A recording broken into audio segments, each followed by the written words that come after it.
Добар ден на сите, добро дојдовте во денешната епизода. Моето име е Јосиф Дамјанов и денеска одговарам на едно прашање кое што искрено ме засегна и мене и сакам да помогнам на оваа девојка која што знам дека не е едноставен проблемот за да си го реши, но во секој случај има решение за сето тоа и нема да го напоменам низиното име сега затоа што не знам дали би сакала да можеби друг знае за низиниот проблем, но како и да ќе го погледнеме прашањето и ќе дадам одговор. Здраво, сакам да ве прашам како да го надминам стравот од храна, воедно и калориите. Што всушност да јадам? Еден краток план на исхраната за губење на килажа. Прашањето е супер, ситуацијата не е супер, но како и да е, можам да ти дадам конкретно насоки и затоа што имам искуство прво од една страна ја познавам во оваа ситуација мојата сестра, затоа што овој страф од исхрана се должи на тоа што можеби луѓето кои што имаат вишок на килажа и кои што можеби почувствувале јака болка поради тоа што имале можеби вишок на килажа, некој им дал можеби погрешен коментар и ги искритикувал, а тоа било личност која што им значи, ги довело до ситуација да одат до крајност и да најважната моментална работа во животот им биде тоа да немаат вишок на килажа. И најчесто тие луѓе во кои што претпоставувам и си ти, превземаат постапки кои што значат по секоја цена да се навали килажата и сето тоа предизвикува да се оди во крајности. Јас ова го знам и од мојата сестра која што има направено еднаш таква ситуација и од тогаш и барем јас на себе сум си рекол дека никогаш нема да се ставам на диета, па макар и да бидам 200 кила, но во секој случај тоа што јас го имав гледано е дека практично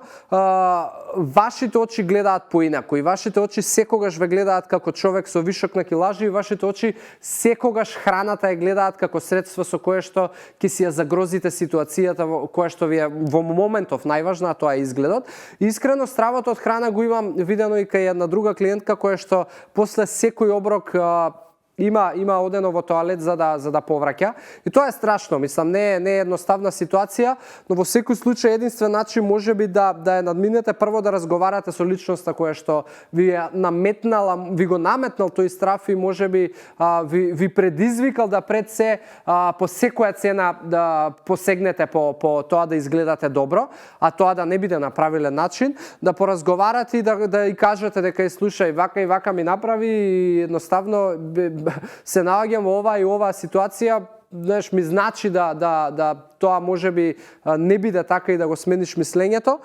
затоа што најчесто таа е некоја блиска особа од семејството или близок пријател или роднина. Од друга страна, стравот од храна за да се надмине е потребно да си создадете логика во глава, а таа логика во глава е дека она што јас би советувал и би дал логика е нешто што константно го зборуваме, дека нашето тело не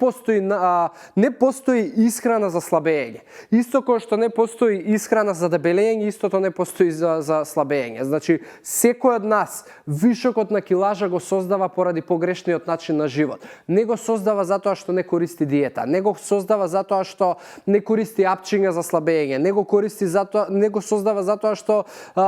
не оди на липосукција, туку секој од нас има вишок на килажа и масти затоа што има погрешен начин на живот. И искрено советот кој што ќе ти го дадам е да престанеш прво да излезеш од глава, да не размислуваш со своја глава, можеби да помараш помош и од човек кој што се занимава со исхрана и тоа му е како да кажам, начин на живот и тоа му е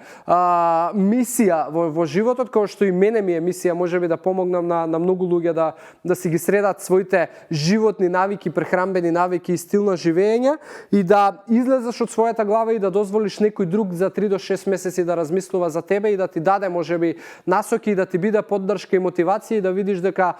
храната нема да ти донесе вишок на килажа, туку напротив храната само може да ти донесе супер изглед, супер чувство и добро здравје. Така да мораш мислам да излезеш од глава и да си го решиш овој проблем прво со разговор со личноста која што те повредила и те погодила, и второ да можеби побараш помош и поддршка, бидејќи ова не е ситуација која што не е ништо и ќе помине, значи ова е сериозна ситуација, може да премине и во анорексија, затоа внимавај што ќе направиш, и пак ќе речам, не одлучувај во моментов, ти си најлошиот човек кој што може да одлучува за тебе и не носи никакви одлуки. Побарај помош од човек друг да донесе одлуки и не размислувај, прифати ги било каков совет да е, прифати го и 3 до 6 месеци, тргни се што значи во твојата глава глас, размислување или поттик за некаква одлука. Тоа би имал јас да ти кажам. Ако можеби некако дополнително да ти помогнам, слободно обрати ми се повторно.